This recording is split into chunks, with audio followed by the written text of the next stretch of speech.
E agora a saúde, aumentaram os casos registrados de sarampo em São Paulo. Esse avanço da doença no estado, no país e no mundo tem levado uma série de dúvidas sobre o sarampo em si e a vacina, a principal forma de prevenção. O país inteiro ficou em alerta.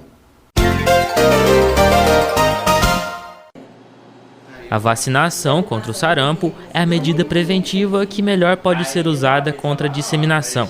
Antes aniquilada, agora a doença está em alerta em diversas regiões do Brasil.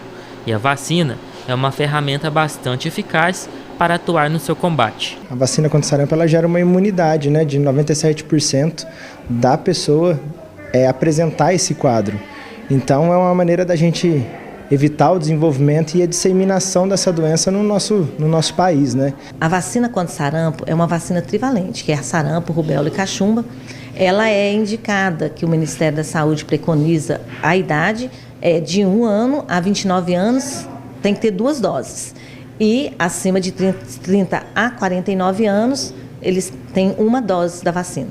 Os sintomas aparecem de 10 a 14 dias após a exposição do vírus. Inicia-se com febre, um nariz escorrendo, uma coriza, tosse e conjuntivite. De 3 a 5 dias posteriormente, o paciente evolui com lesões avermelhadas por todo o corpo, que vai inicialmente na cabeça, disseminando para o resto do corpo e, por último, os braços e as pernas. O Brasil ainda não alcançou a meta estipulada pela Organização Mundial de Saúde, a OMS.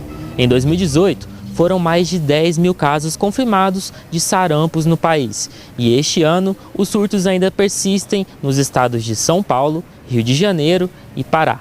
Por isso, é indispensável a mobilização da população. No Brasil, fazia muitos anos que a gente não tinha caso, agora nós estamos aí com esse surto em São Paulo.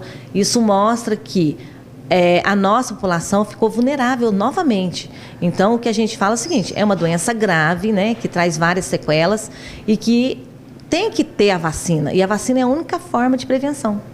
O trabalho do Hospital Universitário Alzira Velano visa a prevenção e, caso os possíveis sintomas sejam apresentados, os profissionais estão aptos para atenderem seus pacientes. O hospital ele entra como uma medida preventiva justamente para, se você está suspeitando daquele caso, está procurando o serviço médico, para a gente estar podendo orientar e encaminhar esse paciente. Então, suspeitei de uma maneira precoce, procura, porque a gente tem que tomar as medidas para justamente controlar a disseminação desse paciente infectado.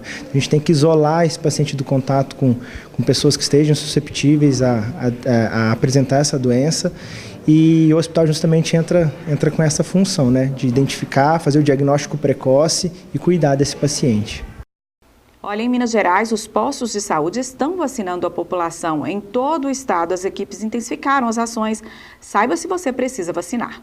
E a recomendação, se você tem 2 doses, você não precisa vacinar, tá? Até 29 anos de idade, se você não tem nenhuma, tem que fazer 2 doses. Se você tem uma, faz 1 dose. De 30 anos a 49, se você não tem nenhuma, só faz 1 dose. No estado de São Paulo está tendo uma epidemia praticamente, então ali até 59 anos. No estado de Minas é até 49 anos. O sarampo pode levar à morte, além de ser altamente contagioso. A transmissão pode ocorrer de uma pessoa a outra por meio de secreções expelidas ao tossir, falar, espirrar ou até na respiração. O contágio pode se dar ainda por dispersão de gotículas no ar, em ambientes fechados. Os principais sintomas são estes: manchas avermelhadas, febre alta, congestão nasal, tosse e olhos irritados, encefalite, diarreia intensa, infecções de ouvido, pneumonia e até cegueira. A doença infecciosa mais contagiosa que a gente tem. Vou dar um exemplo para você. Se eu estiver com sarampo e eu tiver contato com 10 pessoas em volta de mim que não teve sarampo, 9 vão pegar sarampo.